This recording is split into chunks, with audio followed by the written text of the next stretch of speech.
Gracias, Sara, gracias a los organizadores por la amable invitación.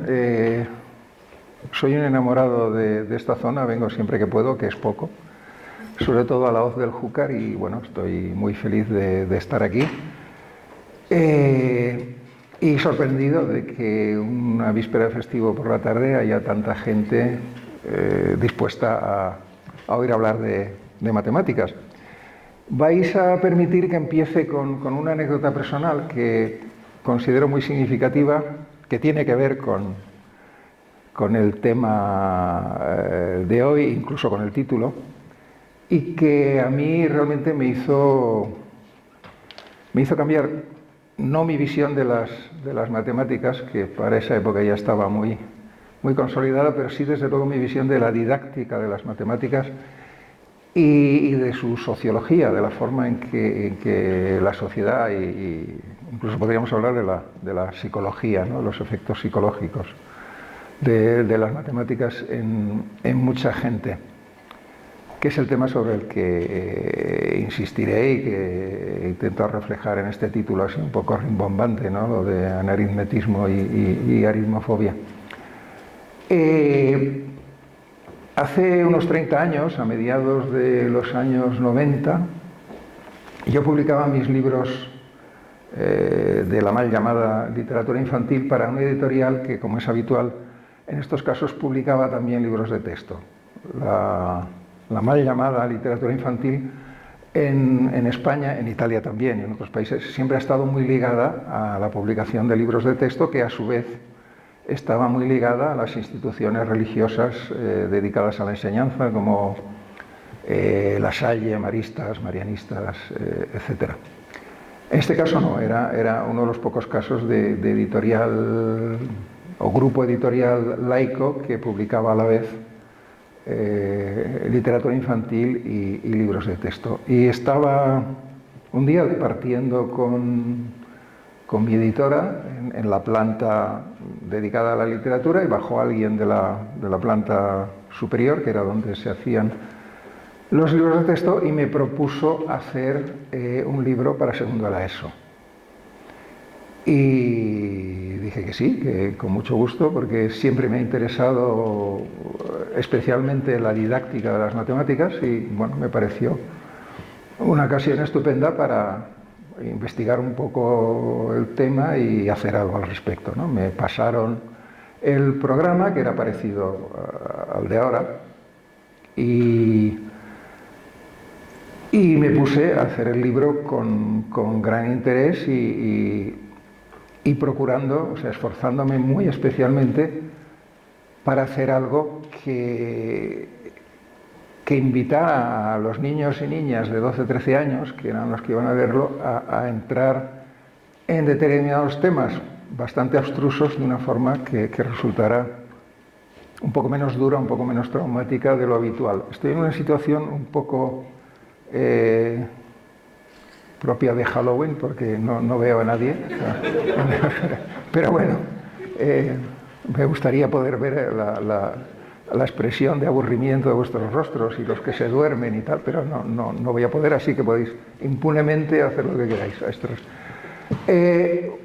Ya digo, me dediqué al libro con mucho interés, y al final conseguí algo un resultado que me pareció bastante satisfactorio, porque pensé que había conseguido ciertos temas especialmente áridos, pues presentarlos de una forma un poco más amena y accesible, ¿no? Llevé el libro y a los 2 días me llamaron y me dijeron la frase que marcaría mi futuro en más de unas, vamos, en mi relación con la didáctica de las matemáticas. Me dijeron: oye, te hemos encargado un libro de texto que tiene que ser un libro serio, y has hecho un libro divertido. Entonces, claro, yo cuando conseguí recuperar el habla, después del shock inicial, dije: perdona, el antónimo de serio es frívolo, superficial, y el antónimo de divertido es aburrido. O sea, una cosa puede ser seria y divertida, es más, debería serlo, ¿no? Las comedias de Shakespeare son muy serias y son muy divertidas, o Chesterton, Bernard Shaw, no sé, Oscar Wilde. Hay un montón de autores que son muy divertidos, no pretendo ponerme a su altura, por supuesto, pero sí creo que hay que seguir ese ejemplo, ¿no? Y más cuando nos dirigimos a niños y jóvenes. Pero no, un libro de texto tiene que ser serio, así que por favor quita esto y esto. Y esto y esto era lo que a mi entender tenía de bueno el libro, ¿no? Lo demás era pura rutina, pura de esa que podría haberlo hecho cualquiera. Protesté un poco, dije, bueno, ¿y por qué me encargáis el libro a mí, que sabéis que escribo literatura, ¿no? Pues esto lo podría haber hecho. No, porque tú redactas muy bien y tal. Vale. Entonces, quité con gran pesar, que era un poco como, no sé, ese chiste del gorila que pela un plátano, tíralo de dentro y se come la piel, ¿no? Pues un gorila jamás haría eso, pero los editores por lo visto sí. Y quité todo lo que me habían dicho que quitara, dejé el libro de texto mondo y lirondo, puro desarrollo frío y esquemático de los temas tratados, lo llevé y sí, les pareció muy bien, me lo pagaron muy bien, pero me quedé muy frustrado. Y por supuesto, los descartes, todo lo que había recortado no lo tiré. Los escritores nunca tiramos nada, ¿no? O sea, no vamos tan sobrados de ideas como para desaprovecharlas. Y dije, ¿qué hago con esto? Y tuve la idea brillante, creía yo, de hacer una novelita. Dije, bueno, puesto que me han acusado de haber hecho un libro excesivamente narrativo y divertido, pues haré una novelita. Y efectivamente hice una novelita, añadiendo algunas cosas para hilarlo todo, y lo llevé muy contento al piso de abajo, al piso de la literatura. Y a los 2 días me llamó mi editor y me dijo, estás loco. O sea, los niños odian las matemáticas. Tú mismo has puesto en el título malditas matemáticas. Entonces, ¿cómo se puede pretender que cuando leen un libro que se supone que es para olvidarse de las clases y de los estudios, pues encontrarse con más matemáticas? Esto es un disparate. Y yo en aquella época ingenuamente creía que los editores sabían lo que hacían y dije, bueno, pues si lo dice así será, ¿no? Si esto no se va a vender nada, pues lo guardé muy compungido en un cajón, pero tuve la suerte, porque de no ser así ese libro seguramente seguiría en ese cajón, que el año 2000, los menos jóvenes tal vez lo recordéis, el año 2000 fue el año mundial de las matemáticas. Y con ese motivo me llamaron, un año antes o así, y me dijeron, oye, aquel libro absurdo que hiciste, que hemos pensado que como es el año mundial de las matemáticas, hacer algo testimonial, entonces lo publicaremos con una faja que ponga año mundial de las matemáticas. Te daremos un anticipo muy bajo porque el libro no se va a vender, lo regalaremos en los colegios y tal, y bueno, dije, pues estupendo, mejor que dejarlo en un cajón, ¿no? Entonces lo llevé, se publicó, y para mi enorme sorpresa y enorme bochorno de mis editores, se convirtió con notable diferencia en mi libro más vendido. O sea, llevo publicados un centenar de libros y he vendido más ejemplares de Malditas Matemáticas que de todos los demás juntos. Y se ha traducido a más de 20 idiomas, en fin. Se puede decir que vivo de ese libro, escrito hace 30 años y que un día guardé en un cajón pensando que había perdido el tiempo, ¿no? Y esto, como os decía al principio, me hizo reflexionar mucho sobre la cuestión y llegué a la conclusión, ya lo después de este incidente, me convencí de manera plena, y estoy cada vez más convencido, que la gente no odia las matemáticas, no las detesta, les tiene miedo, o sea, es una fobia, de ahí la palabra aritmofobia, fobia a los números. Y la fobia no tiene, no necesariamente al menos, no tiene que ver con odiar algo, detestarlo.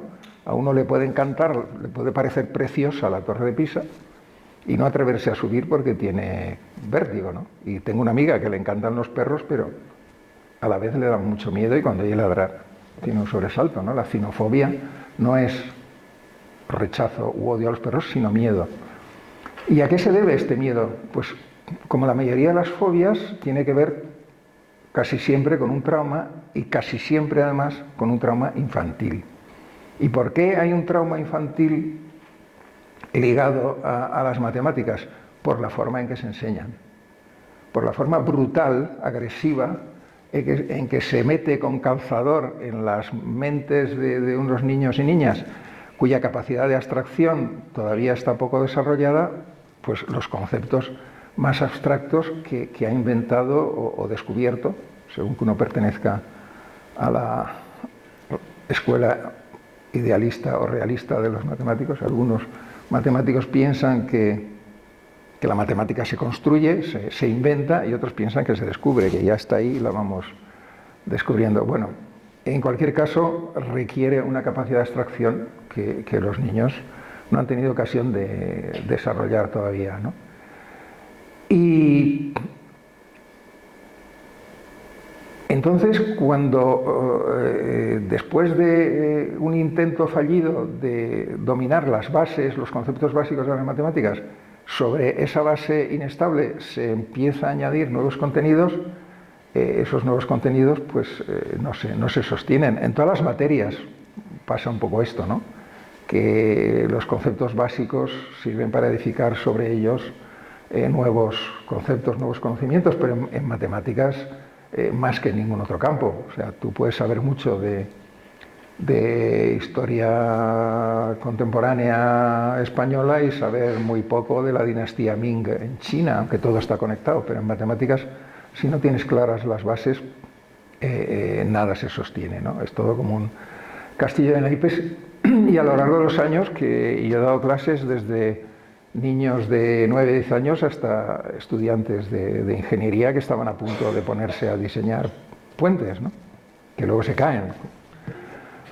Y me he encontrado a todas las edades y en todos los grupos de estudiantes con los que he tenido tratos, problemas similares, que tienen que ver con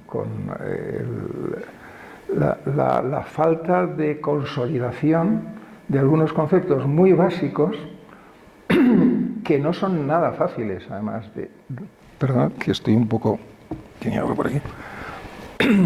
Que no son nada fáciles de adquirir y menos a temprana edad.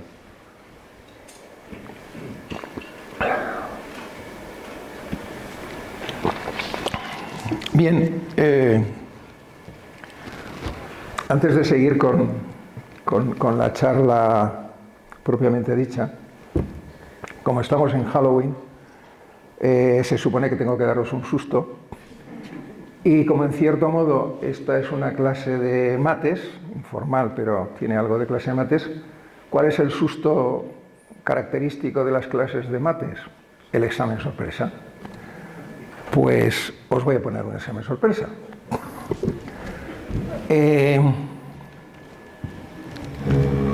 Han cerrado las puertas con llaves, no intentéis huir.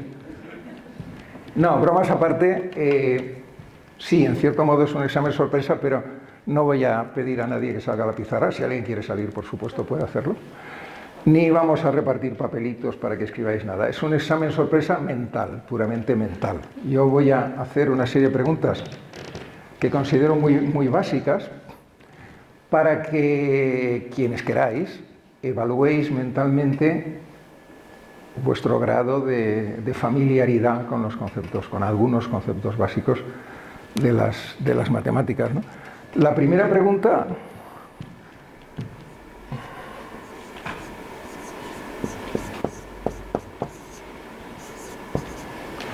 que puede parecer la más sencilla, en realidad es la más complicada.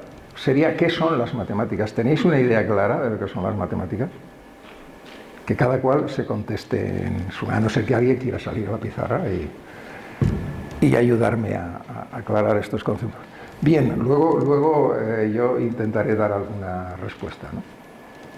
Esa podría ser la primera pregunta que podría hacerse cualquiera que intentara autoevaluar su grado de conexión con la matemática. Luego hay una especie de broma, pero que no lo es tanto, que yo suelo usarla con los niños y niñas, pero que con los adultos también funciona a veces, y os lo planteo como curiosidad. Algunos adultos pican también, yo lo llamo el test del 11, que no hay que confundir con el test de la 11, que es una prueba de agudeza visual. El test del 11 es sencillamente... No, borro esto porque parece un signo. En matemáticas no te puedes descuidar, cualquier rayita que hagas tiene un significado. Bueno,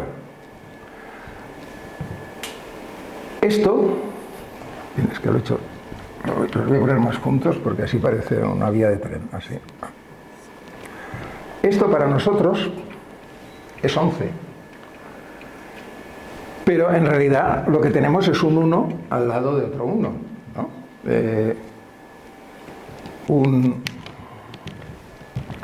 Un rotulador al lado de otro rotulador son dos rotuladores. Un 1 al lado de otro 1 son dos unos, y dos unos es 2, como todo el mundo sabe. De hecho, los romanos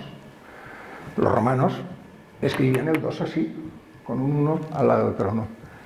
Entonces yo planteo esta pregunta así de manera un poco socrática, ¿no? Para llevar al interlocutor, que suele ser un niño o una niña, hacia sus propias dudas y contradicciones, y el resultado que suelo obtener es que los romanos tenían razón y que realmente lo nuestro es un poco arbitrario y ganas de ser original, ¿no? Que es esto de que un 1 al otro 1 son dos unos y dos unos es 2. Bien, lo dejo ahí, luego volveremos sobre el tema porque nos dará paso a otra cuestión muy, muy interesante. La segunda pregunta, o no, la tercera ya, es ¿qué es una ecuación? Porque si los números son las letras del lenguaje matemático, las ecuaciones son sus frases. Entonces, ¿qué es una ecuación? Y la pregunta se puede ramificar en dos. ¿Cómo definiríais la ecuación con una sola palabra?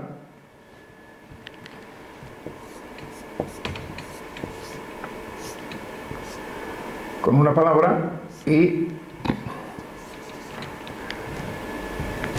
a alguien que no tenga ni idea cómo le describiríais las ecuaciones, qué les diríais de las ecuaciones, y si se os ocurre además algún símil visual, alguna imagen que dé una idea clara de lo que es una ecuación, que ya digo que es la base de las matemáticas. Otra pregunta, otra prueba de este examen sorpresa, sería si podríais sumar de cabeza los números del 1 al 100. Este signo en matemáticas significa sumatorios, ¿no? Y esto es un poco, no es lenguaje matemático muy riguroso, ¿eh? Quiere decir sumar los números del 1 al 100 de cabeza. Si queréis intentarlo. Y luego os explicaré por qué os planteo esto, que tiene además un cierto interés histórico. Otra pregunta sería ¿cuántos tipos de números conocéis? Porque claro, los números que usamos para contar, los llamados números naturales, 1, 2, 3, 4, son solo un tipo de números. Hay bastantes tipos más. Y concretamente, si dentro de los tipos de números conocéis los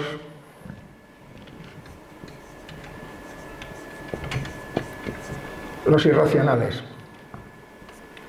¿Y por qué se llaman irracionales? Son insensatos, son unos números alocados.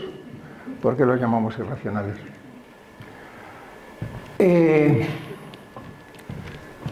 Otra cuestión muy interesante y que está conectada de alguna manera, y esto es una pista con lo de sumar los números de 1 al 100, es la diferencia entre serie y secuencia. Se suelen usar indistintamente, y además en el lenguaje coloquial una serie, bueno, pues una serie de televisión, por ejemplo, es una sucesión de cualquier cosa, de números, de objetos, de capítulos, de una historia, lo que sea. Sin embargo, en matemáticas una sucesión es una secuencia, o también se puede llamar sucesión, Una serie es algo distinto y que tiene también una importancia muy especial dentro de las matemáticas. Por último, sí, esto tiene que ver también con una anécdota personal que me dio mucho que pensar. No hace mucho me telefoneó un escritor bastante conocido, cuyo nombre no diré, y me preguntó, oye, ¿qué tiene de sorprendente el número 5? Me dejó totalmente fuera de juego. Dije, no, mira, no entiendo, conozco muchos tipos de números, pero los números sorprendentes, la verdad es que no. Yo, incluso un poco complejo. Sí, hombre, sí, dice, mira, he visto un 5 con un signo de admiración. Me alegro de que os riáis porque esa risa indica que también habéis visto números con un signo de admiración detrás. Bueno, pues la pregunta que algunos ya han contestado con su risa es ¿qué tiene de sorprendente algunos números para que le pongan un signo de admiración detrás? Que es otro tema muy interesante porque tiene que ver con el análisis combinatorio, que es una rama de las matemáticas que sin darnos cuenta manejamos todos los días. Y una última pregunta, ya está para nota, para los que quieran subir nota, sería ¿qué podéis decir del infinito? Y si creéis que todos los infinitos son iguales, o hay varios tipos de infinito, ¿no? Unos infinitos más grandes que otros, lo cual parece, incluso la mera formulación parece una barbaridad, ¿no? ¿Cómo va a haber un infinito más grande que otro? Si infinito, por definición, es lo que no tiene fin. Pues sí, spoiler, os anticipo la respuesta. Hay infinitos más grandes que otros y su descubrimiento fue objeto además de auténticas peleas entre matemáticos. El pobre Cantor, que fue el que descubrió lo que él llamó números transfinitos, que son los infinitos de orden superior y que tienen que ver con los números irracionales, acabó en un centro psiquiátrico porque lo acusaron incluso de corromper a la juventud. O sea que... Bien, ¿cómo vamos de tiempo? Perdón, que yo me enrollo y alguien me puede... Sara, ¿me puedes decir cómo vamos de tiempo? Las 8 son. ¿Y puedo hablar hasta? ¿Hasta qué hora? Hemos empezado a las 7:30, hasta las 8:30, ¿no? Bueno, por supuesto, en cualquier momento cualquiera me puede interrumpir, preguntar algo, comentar algo.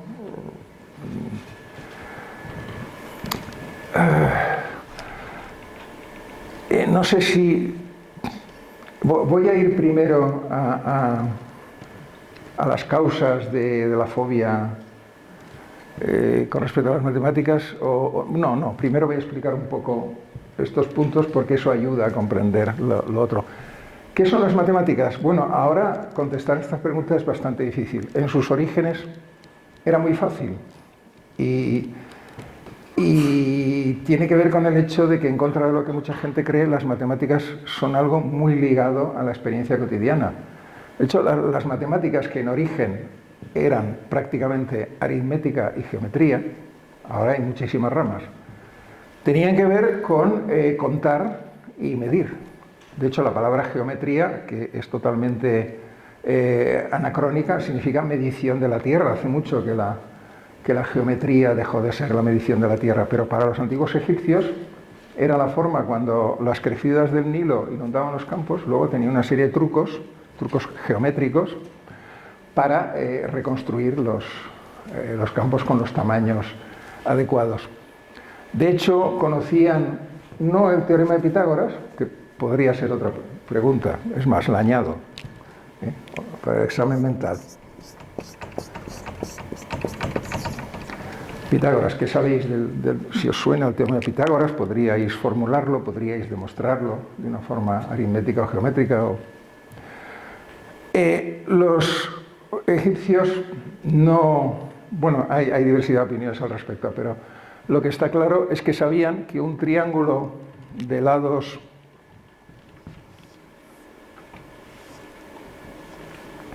de lados 3, 4 y 5, pues el ángulo opuesto al lado mayor era recto. Y ese triángulo, que ellos llamaban triángulo de oro, triángulo divino, tal, les venía muy bien a la hora de construir pirámides y esas cosas que hacían. ¿Por dónde iba? Ah, sí, que bueno, las matemáticas en principio eran aritmética, contar, y surgieron cuando los seres humanos dejaron de ser cazadores-recolectores y empezaron a cultivar, a domesticar plantas y a domesticar animales. Claro, mientras eres recolector y coges unas cuantas moras de un arbusto, que haya 15 o 16 moras, da un poco igual, pero cuando son ovejas, entre 16 y 17 ovejas ya, la diferencia es significativa. Y cuando te asientas, dejas de ser nómada, te asientas en un lugar y tienes campos de cultivo y tal, pues saber cuánto miden y todo eso, pues también tiene... O sea, que las matemáticas, ¿en qué se han convertido las matemáticas? Pues ahora se suelen definir como la búsqueda de relaciones. Las matemáticas buscan relaciones entre las cosas más diversas, que luego esas relaciones adquieren como vida propia, se convierten en objeto de estudio en sí mismas, sin tener en cuenta los objetos materiales o las situaciones concretas de las que se han abstraído. Esto me parece muy importante, las matemáticas como búsqueda de relaciones en los más diversos campos. ¿Por qué 11 es 11 y no 2? Supongo que la mayoría lo sabéis, pero esto tiene que ver con algo importante. Lo que no todo el mundo sabe es que si podemos escribir 11 así, es porque en algún momento... Bueno, voy a borrar esto porque ya me he quedado sin pizarra.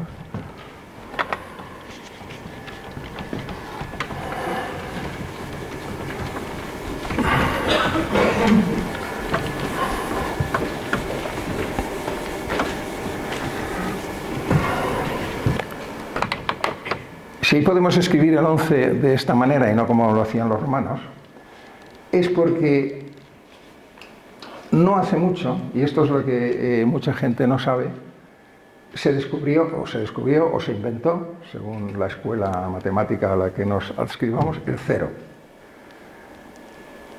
Poca gente sabe y muchos se sorprenden cuando se enteran de que los antiguos griegos, que tenían una geometría muy desarrollada, la geometría de Euclides es la que se sigue estudiando en las escuelas, ¿no? O matemáticos como Arquímedes, que se anticiparon en 2000 años al cálculo infinitesimal, ¿no? Bueno, pues estos señores que desarrollaron una matemática muy avanzada no tenían un sistema de numeración eficaz, ni una notación matemática. Cuando escribían 2 y 2 son 4, lo escribían con palabras 2 y 2 son 4. Y solo hasta el siglo VI de nuestra era no empezaron los indios a utilizar el cero de forma operativa.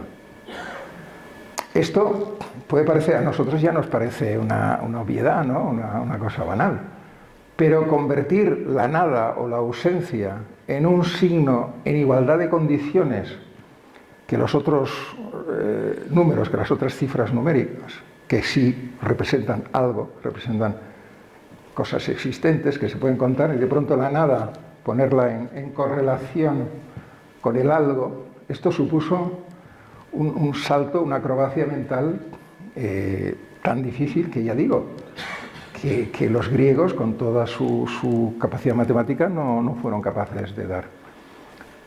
Y digo que se empezó en la India en el siglo VI, pero en Europa hasta el siglo XIII, después de que los árabes llevaran la numeración india, los mal llamados números árabes, que deberían llamarse números indios, pero como fueron los árabes los que los trajeron primero a Córdoba, luego de Córdoba pasó a Cataluña y de ahí a Francia, y por otra parte el famoso Fibonacci, Leonardo de Pisa, fue a estudiar al norte de África y también se dio cuenta de la importancia de esta notación numérica y escribió un libro que se hizo famoso en toda Europa, el Liber Abaci, el libro del ábaco.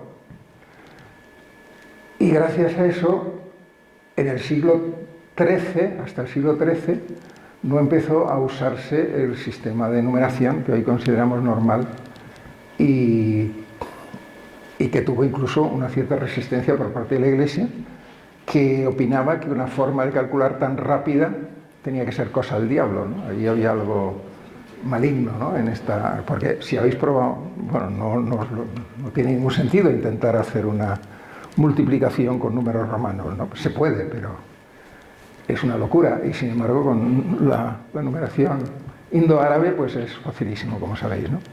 ¿Y por qué el cero es fundamental para este sistema de notación? Porque nuestro sistema es posicional, es decir, para nosotros esto es 111, pero para un romano esto era 3. ¿Por qué? Porque los tres unos para él tenían el mismo valor. La posición no importaba. Nuestro sistema es posicional porque la posición sí que importa. Entonces, este 1 decimos que es una unidad, este es una decena y este es una centena. Si fueran monedas, esto querría decir, si fuera dinero, quiere decir que tenemos una moneda de 1 euro, un billete de 10 y un billete de 100. Porque esto es puramente convencional, claro, porque hemos establecido que el número que está más la cifra que está más a la derecha son unidades, la siguiente decenas y las siguientes centenas. Pero ¿qué pasa si en vez de tener con 110 euros, con 111 euros, es muy fácil, pero con 101, ¿qué pasa? Que tenemos una moneda de 1 euro y un billete de 100 y ningún billete de 10.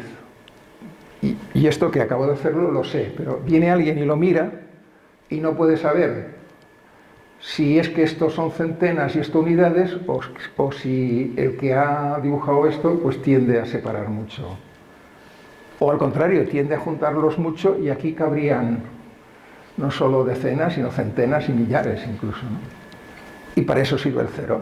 Si pongo aquí un cero ya no hay duda, porque esto indica que no hay decenas. Bueno, esto que parece tan simple, ya digo, revolucionó por completo la matemática y permitió un desarrollo ulterior, bueno, en el que todavía estamos, ¿no?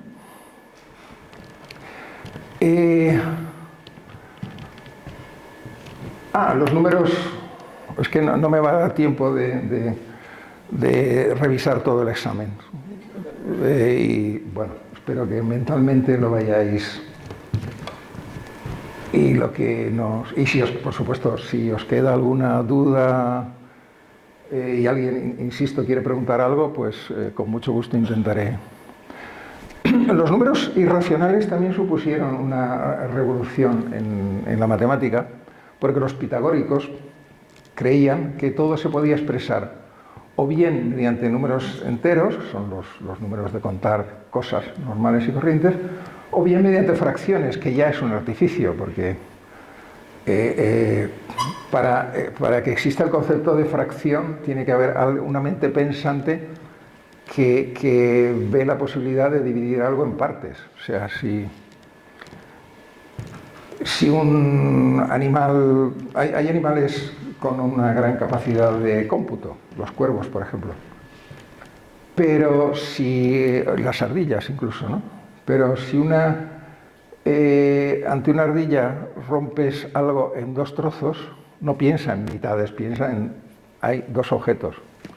Alguien dijo, un tal Kronecker, que Dios hizo los números naturales y todos los demás son obra del hombre, ¿no? Entonces, las fracciones, el pensar en partes de cosas ya supone un avance muy grande sobre los números naturales, y los pitagóricos, que estaban fascinados por los números, llegaron a decir todo es número, porque, bueno, pues descubrieron relaciones, por ejemplo, entre las longitudes de las cuerdas de una lira y las notas musicales, o entre la distancia entre los agujeros de una flauta y las notas también. Entonces llegaron a decir todo es número. Todo es número, y pensaban que solo había 2 tipos de número, los enteros y los fraccionarios. Pero uno de los pitagóricos, que según la leyenda lo mataron por haber hecho ese descubrimiento tan blasfemo, descubrió, no voy a tener tiempo de desarrollarlo todo, pero bueno, os lo apunto descubrió que la diagonal de un cuadrado de lado unidad, que por el teorema de Pitágoras, que dice que la hipotenusa al cuadrado es igual a la suma de los cuadrados de los catetos, En este caso d al cuadrado sería igual a 1 al cuadrado más 1 al cuadrado, es igual a 2. Luego d sería la raíz cuadrada de 2. Y entonces este pitagórico se puso a darle vueltas y llegó a la conclusión de que la raíz cuadrada de 2, según ellos, según el canon, según la ortodoxia pitagórica, esto, raíz de 2, tenía que ser igual a una fracción. De hecho, pi creían que era una fracción también. Pi creían que era 22 séptimos. Y lo cierto es que es una aproximación bastante buena, pero como sabemos, pi tiene infinitos decimales, ¿no? Y entonces un pitagórico demostró que no había ninguna fracción, no podía haber una fracción que diera raíz de 2. Y por tanto, la raíz de 2 tenía que ser un número con infinitos decimales y que no se podía expresar mediante una fracción. Por eso se llaman irracionales, porque la razón de dos números es el cociente.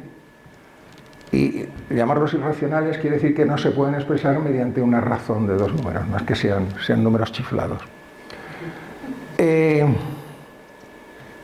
Sigo un poco, muy por encima con el examen mental para pasar rápidamente a las conclusiones, que creo que es lo más importante. Bueno, la serie de la secuencia lo dejo para otro día. ¿Qué es el factorial? Pues el factorial es muy interesante.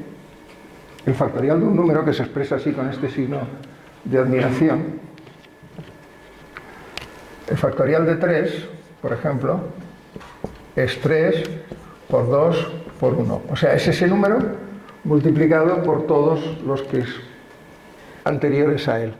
¿Y cuál es el interés? Pues que el factorial de un número, que sería 6, indica el número de permutaciones de tres objetos. Es decir, tres personas que se pongan en fila, o tres letras, A, B, C, se pueden ordenar de 6 formas distintas.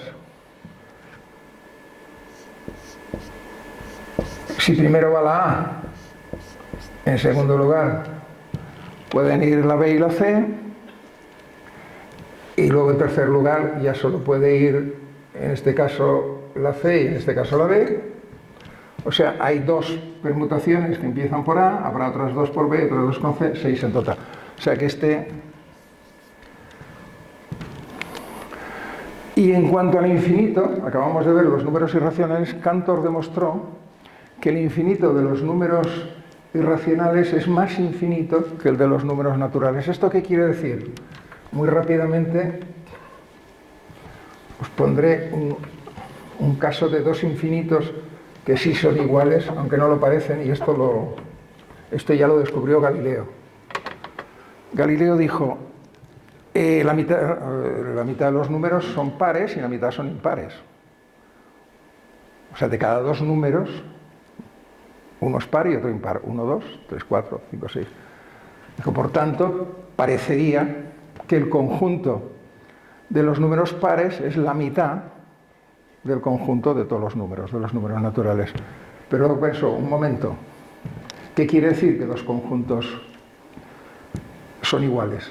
Los conjuntos son iguales cuando puedes poner sus elementos en correspondencia uno a uno sin que sobre ni falte, ¿no? Lo que se llama una correspondencia biunívoca. Si esta sala estuviera llena de gente, cosa inimaginable, y no hubiera nadie de pie, el conjunto de los asientos y el conjunto de las personas tendríamos la demostración visible de que son iguales. Entonces Galileo dijo, bueno, si a cada número le asocio su doble,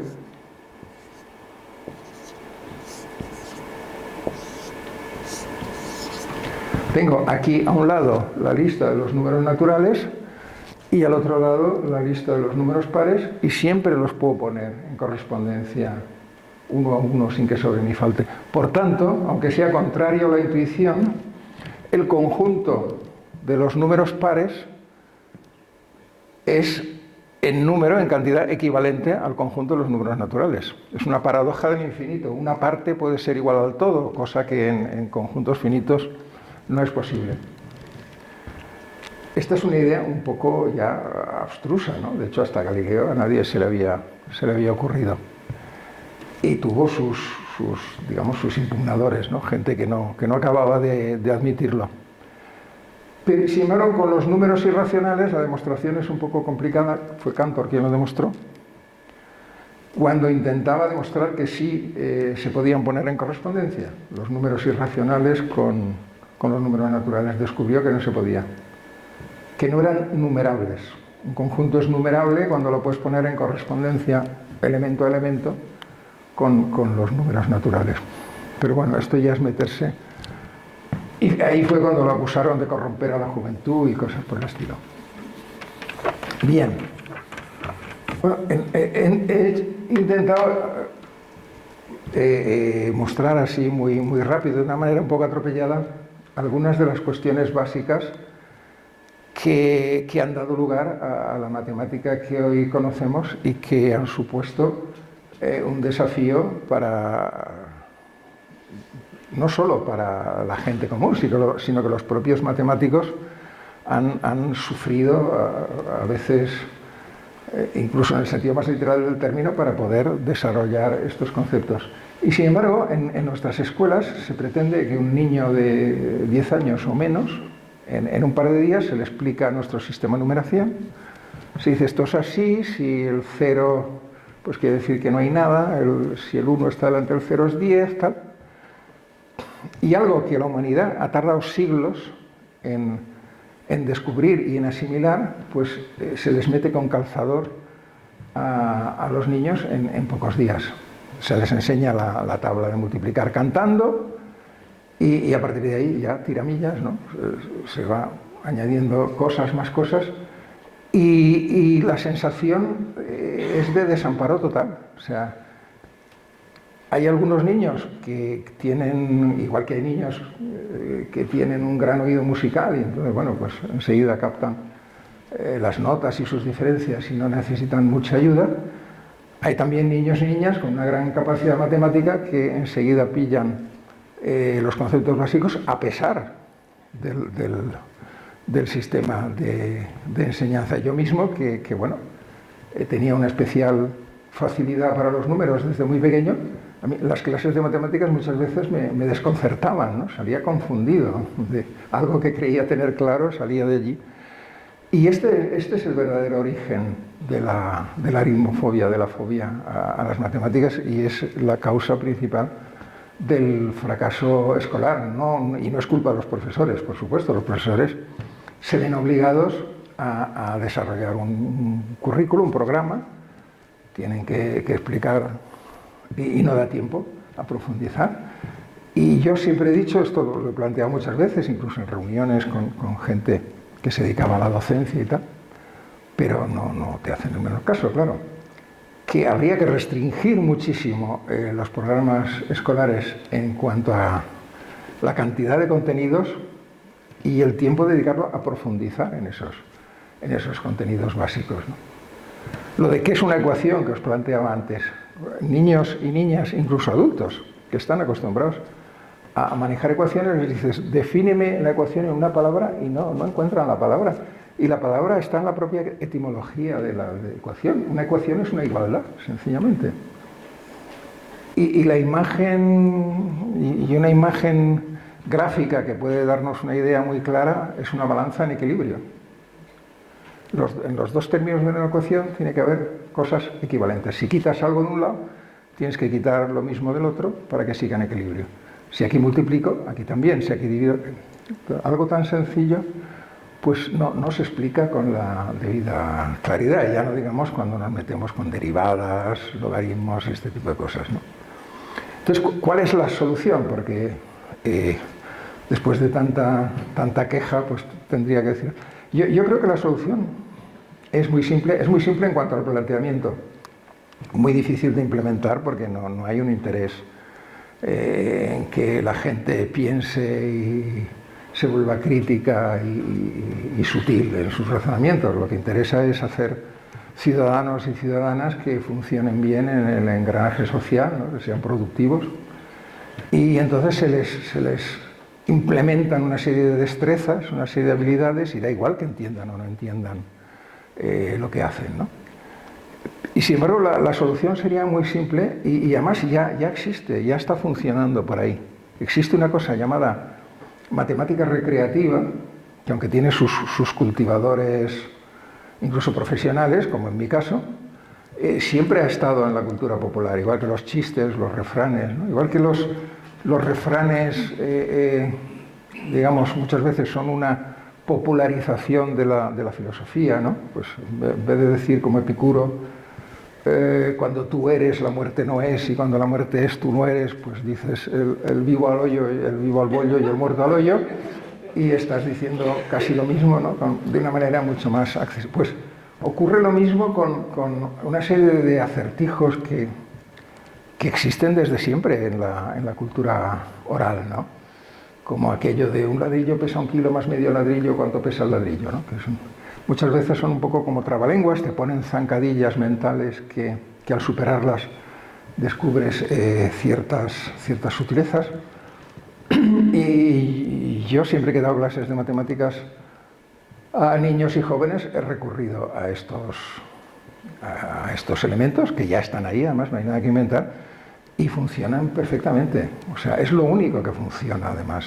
Se ha dicho muchas veces, se decía antes, por suerte ya hace mucho que no lo oigo, pero los menos jóvenes seguro que lo habéis oído, lo que la letra con sangre entra. Bueno, es exactamente al revés. O sea, solo se aprende cuando algo consigue interesarte, ¿no? Y yo diría incluso cuando te diviertes. O sea, lo cual no quiere decir que no haya esfuerzo. Aprender conlleva un esfuerzo, pero ese esfuerzo no tiene por qué ser doloroso ni aburrido, todo lo contrario, ¿no?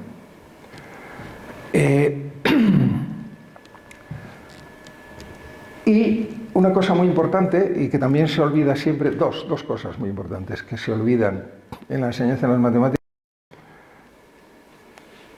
son los relatos. Esto, en cierto modo, en la matemática recreativa está bastante implícito. Los acertijos de la matemática recreativa muchas veces están novelados, ¿no? Se plantean como un pastor le dice a otro pastor, pues dame una de tus ovejas y así tendré el doble que tú. Y el otro le contesta, no, dame tú una a mí y así tendremos los dos igual. Entonces estas pequeñas historias, sobre todo a los más jóvenes, les ayudan muchísimo a entrar en situación. No en vano, antes he comentado que la matemática busca relaciones. La palabra relacionar y la palabra relatar tienen la misma etimología, ¿no? Relatar y relacionar van muy juntas. Y la manera de enseñar, incluso de enseñar algo en apariencia tan abstracto, tan alejado de la experiencia cotidiana como es la matemática, sobre todo cuando se enseña a los más jóvenes, son los relatos. Y hay otra cosa muy importante que se olvida en todo tipo de enseñanza, pero posiblemente al enseñar matemáticas más, que es el diálogo. Queda un poco cínico hablar de diálogo cuando llevo yo monologando aquí 1 hora, ¿no? Pero ya os he invitado, sigo invitándoos y vuelvo a invitaros a preguntar o a plantear lo que queráis. Es fundamental y yo lo he comprobado dando clases, ¿no? Tendemos a pensar en la enseñanza de una manera muy unidireccional. Hay alguien que sabe y una serie de educandos que no saben y el que sabe les transmite. Pues no, así no funciona para nada. Rabelais, el autor de Gargantúa y Pantagruel, decía que tratamos a los niños como si fueran vasijas que hay que llenar y en realidad son llamas que hay que alimentar, ¿no? Y creo que esta es una muy buena definición de por dónde no va y por dónde debería ir la enseñanza. Y en matemáticas, que el diálogo parece imposible porque, claro, es una materia de la que la gente que empieza a estudiar pues ha tenido experiencias con la naturaleza, con las cosas tangibles, pero con los entes abstractos de las matemáticas parece que no, y entonces el diálogo parece muy difícil. Y sin embargo es fundamental. Es fundamental para que el profesor, la profesora, se haga una idea de dónde está la dificultad, dónde está la duda, dónde está la confusión de la persona a la que intenta transmitir ese conocimiento. Así que, bueno, esta es mi conclusión después de muchos años de clases y de disgustos de todo tipo en este terreno. Y lo digo con un poco de desasosiego porque sé que es un poco como un brindis al sol. Esto es muy difícil de implementar. No, pero bueno, si hay profesores y profesoras que se esfuercen en este sentido, que den más importancia a profundizar que a extender, digamos, el número de ítems a tratar, o sea que si prevalece la calidad sobre la cantidad, pues creo que es la única manera de avanzar y de compensar un poco esta aritmofobia tan generalizada en nuestra sociedad y sobre todo entre los más jóvenes. Y ahora me encantaría que me hicierais alguna pregunta en relación con lo que he dicho o en relación con cualquier otra cosa, aunque no os veo casi, pero... Sí, se podría encender la luz, ¿no? Y quitar esos focos diabólicos.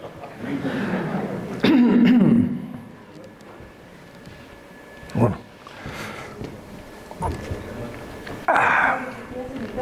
No, levanta la voz y ya está.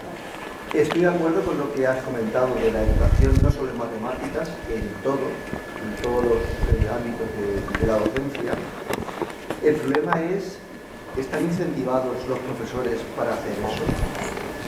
¿Los alumnos realmente quieren eso? Voy a poner un ejemplo y he tirado personal.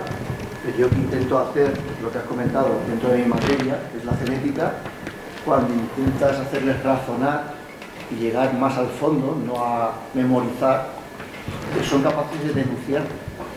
¿Así? A mí me han denunciado por eso. Ellos lo que quieren es, dime qué va para el examen, lo memorizo y contesto. No me hagas pensar. Entonces tenemos un problema también, los profesores, que intentamos hacer esto.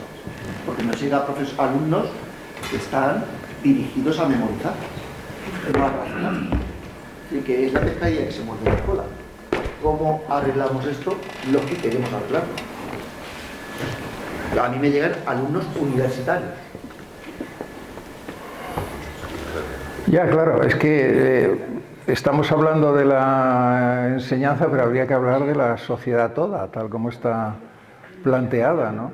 Los economistas dicen, concretamente de la matemática, y bueno, y se podría decir lo mismo de la genética, que tiene un gran valor de cambio, pero muy poco valor de uso. Es decir, es una mercancía valiosa. Alguien con destrezas matemáticas y con destrezas en genética va a conseguir un buen trabajo, va a conseguir un buen sueldo, y lo de el uso, lo de disfrutar, enriquecerse intelectualmente con esa materia, no solo no lo contemplan quienes gestionan y controlan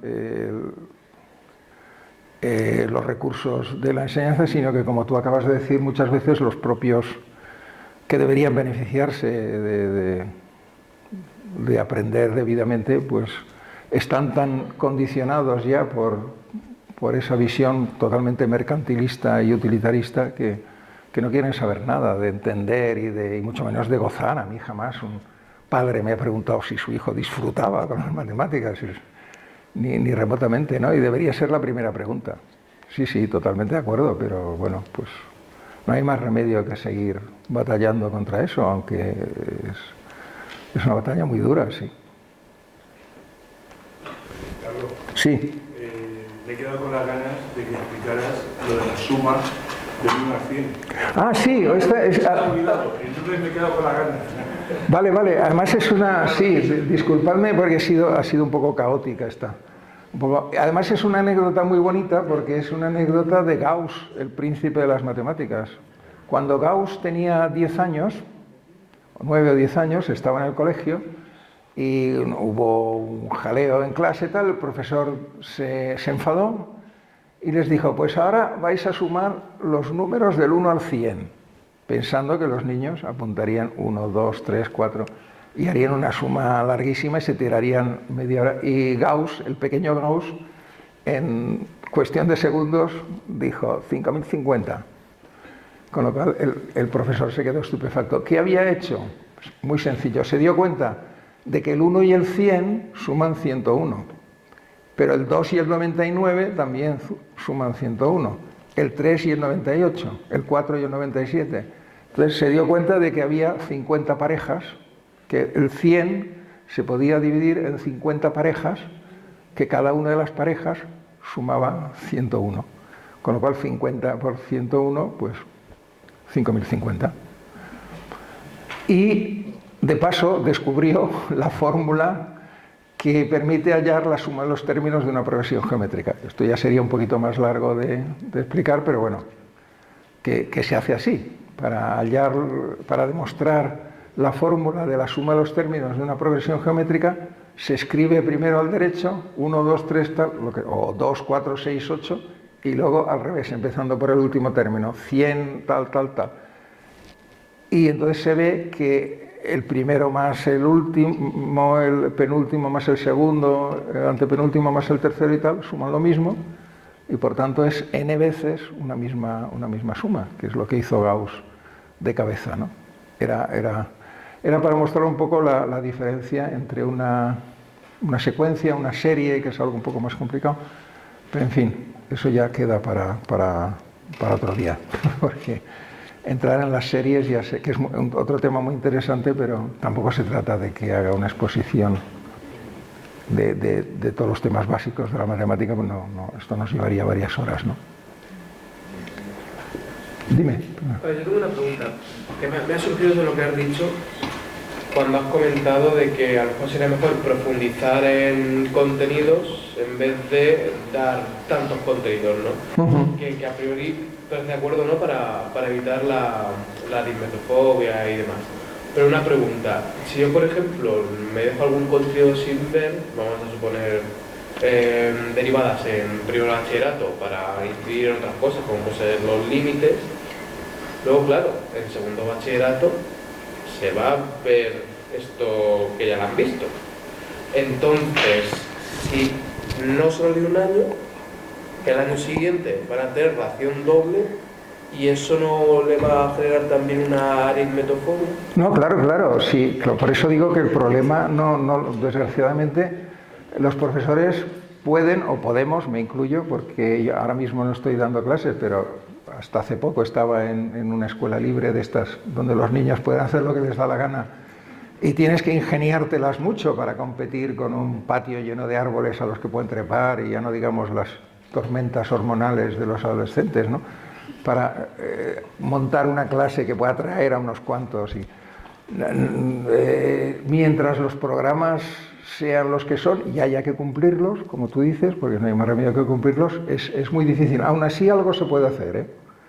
E insistir mucho. Por ejemplo, tú has mencionado las derivadas, y es que recuerdo darle clase a un estudiante de tercero de ingeniería que resolvía las integrales mucho más rápido que yo, porque se conocía todos los trucos de sustitución y tal, de memoria, pero que se encalló en un problema en el que había una pequeña variante que no entraba en las rutinas habituales y se quedó colapsado, ¿no? Como los robots cuando se gripan. Y hablando con él me di cuenta de que no entendía lo que era una derivada. Y se lo dije, le dije, tío, explícame lo que es una derivada, como si fuera tu abuela, que decía, Einstein decía, si no puedo explicárselo a mi abuela es que yo mismo no lo entiendo, ¿no? Por eso, dicho sea de paso, rechazó la mecánica cuántica, supongo. Voy a explicarte a tu abuela que un gato está vivo y muerto a la vez, ¿no? Te da con la escoba, ¿no? Entonces, y límite del cociente incremental. No, ya sé que te sabes, explícamelo, coge un papel y explícale a un lego, a alguien que no tiene, no podía, no sabía. Y es comprensible porque son conceptos muy abstrusos, el concepto de infinitesimal. Los propios matemáticos se pelearon en su día por esos temas, ¿no? Y no hay más remedio, o sea, hay que, y sí, se corre el riesgo, lo que tú dices, que de pronto no hay tiempo para cubrir todo el programa. Aún así, yo creo que conviene correr el riesgo de que alguien, entendiendo muy bien lo que es una derivada, aunque no se haya aprendido los cinco trucos de sustitución, que luego si no entiende lo básico, pues se va a quedar colapsado en cualquier momento, ¿no? Y ese señor va a diseñar puentes el día de mañana, ¿no? O sea que... Y a nivel individual, ¿qué podríamos, porque has dicho que te hace el individual, qué podríamos prescindir y en qué podríamos profundizar para no tener tampoco ese problema? O sea, ¿cuál sería la solución óptima que podríamos hacer un profesor a nivel individual? Hombre, eso ya es más delicado, ¿no? Con el programa en la mano. Pero mira, yo hay cosas que creo que no tiene ningún sentido explicar en la enseñanza primaria y secundaria. Y seguro que algunos de estos que diseñan los programas me echaría los perros, ¿no? No veo ninguna necesidad de explicar trigonometría ni logaritmos. Y si me pongo a pensar, se me ocurrirán algunas cosas más que son prescindibles, ¿no? Y no digo que no sean importantes, pero son prescindibles en la fase de intentar que los jóvenes adquieran los conocimientos más básicos, porque si luego te vas a dedicar a algo que requiera el uso de las matemáticas, eso, si tienes las bases bien sólidas, lo vas a adquirir en nada, en un momento, ¿no? Es como si estuviera ya el terreno preparado para algo prefabricado, montarlo ahí en cuestión de minutos, ¿no? Mientras que si esa base no está bien sólida, da igual, nada va a tener sentido o se va a desmoronar en cualquier momento. Entonces creo que hay áreas enteras a las que hoy se da mucha importancia. Yo no sé, ahora mismo tampoco estoy totalmente al tanto de cómo están los programas, ¿no? Pero yo estudié muchísimos logaritmos y tablas de logaritmos interminables y mucha trigonometría, que si la cotangente, el coseno, tal. O sea, yo ahí daría nociones básicas, sí, saber lo que es un seno y un coseno, sí, pero poco más. Y sin embargo profundizaría mucho en nuestro sistema de numeración, por ejemplo, entender a fondo el sistema de numeración, que además, ahora que manejamos sistemas diversos, sobre todo el binario, poder pasar de un sistema a otro y entender los fundamentos de los sistemas de numeración posicionales es fundamental, ¿no? Y entender cuando hacemos una operación por qué la hacemos así y no de otra manera. A mí, por ejemplo, me explicaron no me explicaron la fórmula para resolver ecuaciones de segundo grado, ¿no? El famoso x igual a menos b más menos tal. No me la demostraron nunca. Y cuando protesté me dijeron, no, es que esta fórmula está demostrado que funciona desde siempre, tal, no sé qué, y te tienes que limitar a aplicarla. Y cuando la demuestras protestas. Te preguntan que si vas para el examen. Sí. ¿Qué pasa también? Que sí. No, es una batalla muy difícil. Algo se puede hacer y yo mismo he comprobado que he dado clases mejores y peores, ¿no? A lo largo de mi vida. Y unas veces me he equivocado más y otras veces me he equivocado menos. Pero sí, el problema grave es los planes de estudio, y no solo en matemáticas. La gente sale sin saber, lo decía antes, sin saber leer de una manera comprensiva ni escribir de una manera comprensible, que sería lo básico, ¿no? Y a lo mejor se saben los afluentes del Ebro por la derecha y por la izquierda, o la lista de los Reyes Godos, no sé qué cosas se memorizan hoy día, pero no tiene ningún sentido, y yo creo que no solo hay negligencia ahí detrás, sino incluso debe haber alguna mente malévola que no quiere que la gente piense, ¿no? Y lo consiguen, claro, lo consiguen. No sé si sabéis que por primera vez en la historia el cociente intelectual medio de la población ha disminuido. O sea que hasta hace poco la humanidad era cada vez más lista y de pronto ha empezado el declive, hemos empezado a ser cada vez más tontos. O sea que bueno. Se está reduciendo la corteza prefrontal. Sí. Que ha costado unos cuantos años generar. Sí. Quería comentar una cosa. Estoy totalmente de acuerdo con lo que dices, que hay que hacerlo más significativo, que entiendan lo que es sumar, lo que es... pero lo que pasa es que yo creo que sí que el profesorado tenemos un poco de culpa muchas veces en cómo se llega. Por lo que decías, por ejemplo, que a los alumnos solo les interesa pues que va para el examen, que es verdad, ¿no? Pero que un poco de culpa tenemos también porque desde el principio si se les plantean situaciones como las que comenta Carlos, en las que se lo pasen bien, se diviertan y aprendan, pues entonces igual sí quieren pensar. Y si llegan así, yo también trabajo en la universidad, en la Facultad de Educación, ¿no? Si llegan con esa idea, pues a lo mejor nos resulta más fácil plantear situaciones para que piensen, no solo que aprendan todo de memoria y que digan, esto va al examen, que a mí también me lo dicen, ¿eh? Esto entra en el examen, esto no, que entra. Pero yo creo que sí que tenemos algo de culpa, ¿eh? Lo que has dicho tú que no, yo creo que sí que es, vaya, un poco de culpa sí que tiene el profesorado. Bueno, y algunos tienen mucha incluso, pero otros creo que muy poca. Sí. No, algunos, vamos. Pero o sea, ¿no considera que la filosofía real de la enseñanza es aprobar y no aprender? Claro, eso sí. Competitivamente se están creando niños para ser adultos competitivos. Sí. No importa que tú aprendas y tal vez mejor a través de una enseñanza deductiva, sino que tú apruebes. Aunque memorices algo que a los 10 minutos lo hayas olvidado. Y eso realmente no es un aprendizaje. No, claro. Es lo que me exigen en el examen. Sí, por eso decía antes que no es un problema solo de la docencia, sino de la sociedad competitiva y utilitarista en la que se enmarca, ¿no? Lo que pasa es que yo creo que las matemáticas, como son todavía mucho más abstractas que otras asignaturas, pues todavía dame la fórmula que yo me la aprendo y yo luego te la pongo en el examen y ya está. Sí. Y al final es eso, decir, bueno, es que realmente un aprendizaje memorístico exclusivamente no llega a ningún sitio, para nada. Sí, así es. Sí. Perdona, ¿no piensas que, a ver, es una contradicción en sí misma, esto de profundizar en un mundo en el que el volumen de conocimientos aumenta al día exponencialmente, significa que, pues a lo mejor no se llega? Lo que quiero decir es que a lo mejor la solución no es echar la culpa continuamente a los que diseñan los planes, sino a lo mejor la especialización anticipada, porque de alguna manera la gente tiene que poder abarcar el conocimiento que necesita, y si claro, todo llega de historia y quiere llegar a un conocimiento, al final no saben de nada, porque no son capaces de asimilar tal cantidad de conocimientos, porque es increíble la cantidad de conocimiento que hay hoy en día, vamos, eso. No, sí, incluso, bueno, concretamente en las matemáticas, hoy día los matemáticos ni siquiera entendemos lo que hacen matemáticos de según qué especialidades. Pero es que ni siquiera podemos leer, digamos, es como un idioma distinto ya.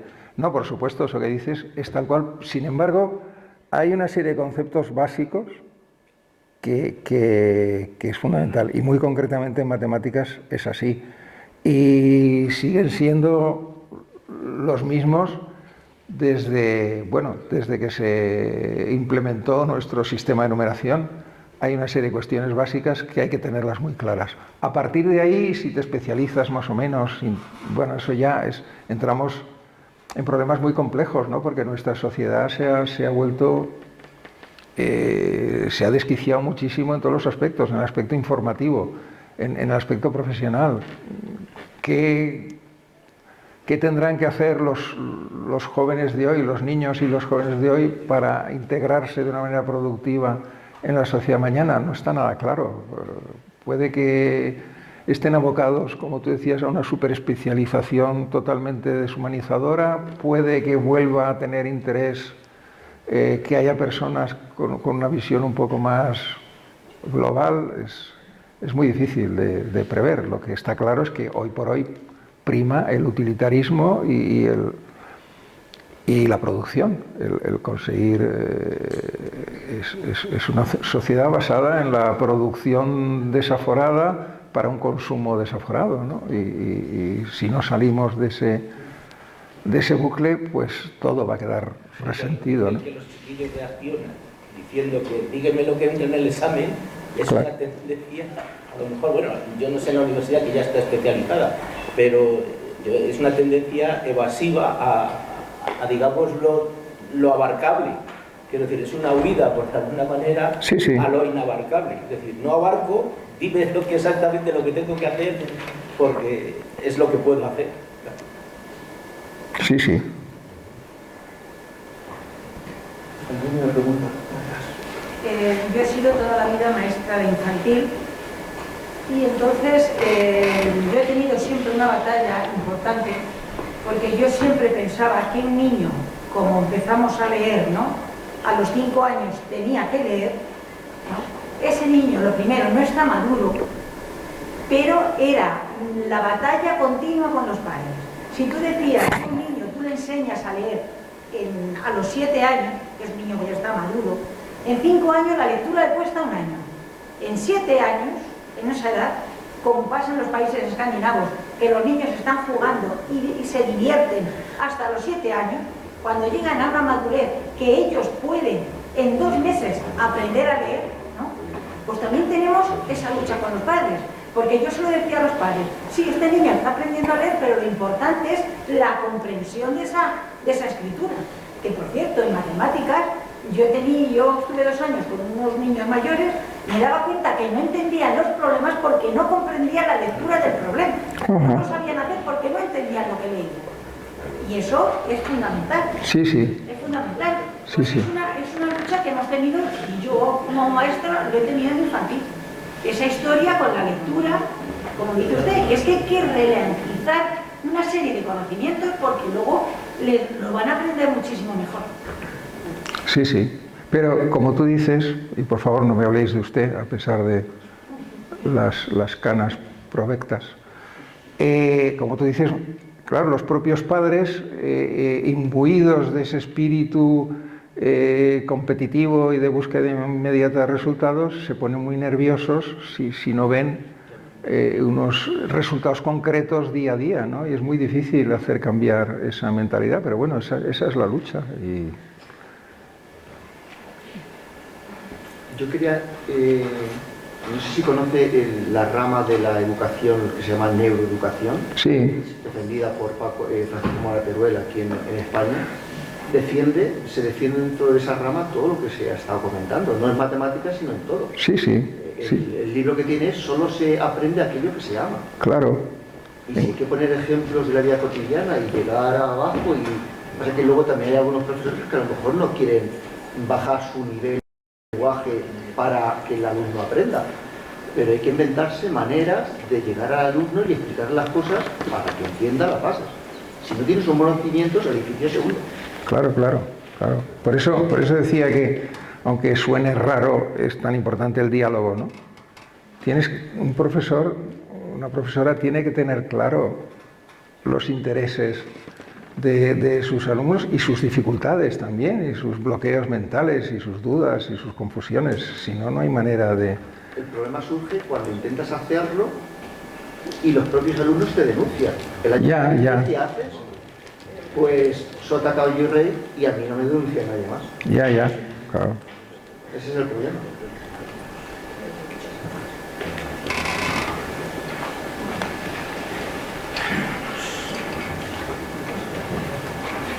Pues no hay ningún comentario más. Pues yo creo que acabamos ya, es una hora prudente para irnos a cenar todos. Y nada, volveros a recordar que tenéis folletos aquí a la salida y que la siguiente, bueno, no me acuerdo de qué fecha es exactamente, el 16 será. Finales de noviembre. En noviembre, irá sobre inteligencia artificial. Y espero que hayáis disfrutado y que nos volvamos a ver en noviembre. Muchas gracias.